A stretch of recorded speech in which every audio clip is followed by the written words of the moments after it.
19h32 sur Europe 1. On parlait de l'aspect sportif tout à l'heure. Il y a aussi le bilan touristique qui est une réussite pour ces Jeux Olympiques. Selon un bilan publié aujourd'hui par l'Office du tourisme de Paris, les Jeux Olympiques ont été un succès avec 11 millions de visiteurs au total.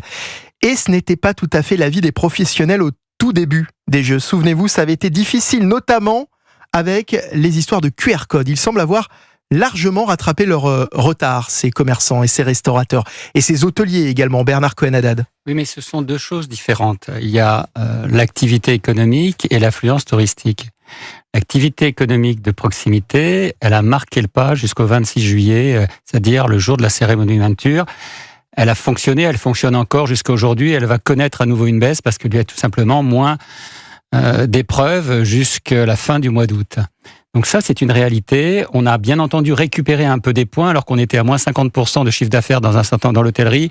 On est passé à 80% de chiffre d'affaires, donc on a récupéré beaucoup de chiffre d'affaires. Néanmoins, les restaurateurs, l'ensemble des commerces de proximité sont à moins 20, moins 30% de chiffre d'affaires. Alors qu'ils avaient embauché, il faut quand même le reconnaître et dire que c'est pas ça qui fait, les chiffres du tourisme. Il y a toujours eu beaucoup de touristes à Paris, il y en a encore plus pendant les JOP. Moi, je me réjouis de cela. Ce que l'on sait en revanche, c'est que l'effet immédiat économique n'est pas là.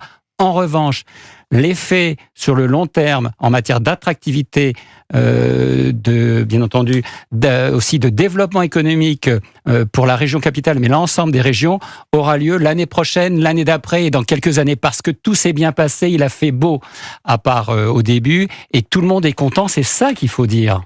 C'est important de le rappeler, effectivement. Olivier d'Artigol.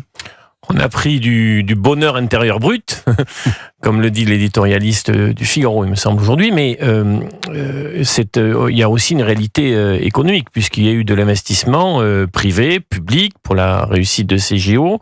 L'INSEE donne 0,25 points en plus pour le PIB, pour notre croissance sur le troisième trimestre, c'est toujours ça de prix. Après, sur les JO, sur le décryptage que nous avons, on voit très bien que certains métiers s'y retrouvent, d'autres non. Les taxis parisiens, par exemple, on fait une démarche auprès du ministère de l'économie pour dire, écoutez, nous, le compte n'y est absolument pas.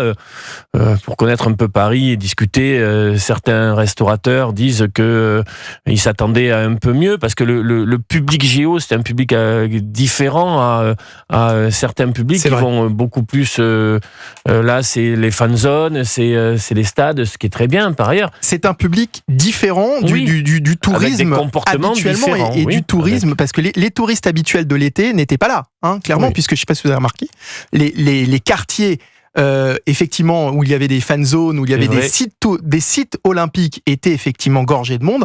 En revanche, le reste de Paris était vide. Et il n'y a jamais aussi peu de monde dans les musées parce que les gens n'allaient pas. Alors il y a plus de tourisme, mais moins de monde dans les musées. C'est ce que disait Olivier. Moins 25% pour le Louvre, je crois avoir lu aujourd'hui. Les gens ne venaient pas pour ça. Le parc Disneyland de Paris également, qui a eu pas mal de difficultés d'affluence. Donc nous verrons, il y aura bien sûr un bilan très précis. Nous avons les instruments, les outils pour faire une photographie très précise sur l'aspect économique. Mais il me semble qu'un peuple heureux, qu'un peuple qui a perdu un peu dans tout ce qu'il peut y avoir d'anxiogène, dans les âmes, dans les cœurs, peut après se sentir un peu mieux. Nous verrons si cela se poursuit ou pas, s'il y a un rebond avec les Jeux paralympiques qui peuvent être des jeux tout aussi formidables. Et donc, il faudra tirer le bilan de l'ensemble de la séquence. Il y a eu une bascule pendant ces JO, on l'évoquait, un moment où les Français ont pris conscience que ce qui se passait était historique. Que ce qui se passait, il fallait en être, il fallait vivre ce moment. Bernard Cohen-Haddad. Bien entendu, les Français vibrent aux victoires et à la réussite de ceux qui représentent leur pays et qui sont des hommes et des femmes comme eux et comme elles, avec cette différence, c'est qu'ils souffrent beaucoup plus qu'elles et eux, qu'ils se sont entraînés et qui aujourd'hui sont des hommes et des femmes qui rassemblent. Ce ne sont pas des clivants, les artistes. C'est ce qui fait la différence un petit peu avec le monde politique. C'est la capacité des artistes, quelle que soit la discipline, à rassembler et à porter l'adhésion. C'est ça qui est bien. Et puis moi je le vois parce que nous avons beaucoup aidé des artistes dans le monde économique. Les athlètes, oui, effectivement, des athlètes, mais qui sont aussi des artistes. C'est vrai. Parce que avoir ce type de rebond, y compris dans des moments difficiles, Pensez à ceux qui arrivent quatrième à quelques dixièmes de seconde. On en parle très peu. Et pourtant, ils ont travaillé autant que les autres. Ils ont pas démérité, mais c'est simplement ce moment de chance qu'on appelle peut-être la baraka. Ils n'ont pas eu ce jour-là. Et pourtant, peuvent être champions du monde, mais ils n'ont pas été là le jour J à leur âge. C'est la loi du sport. C'est la loi du sport. Mais c'est ça aussi qu'aiment les Français, c'est la capacité à se transcender, à se dépasser.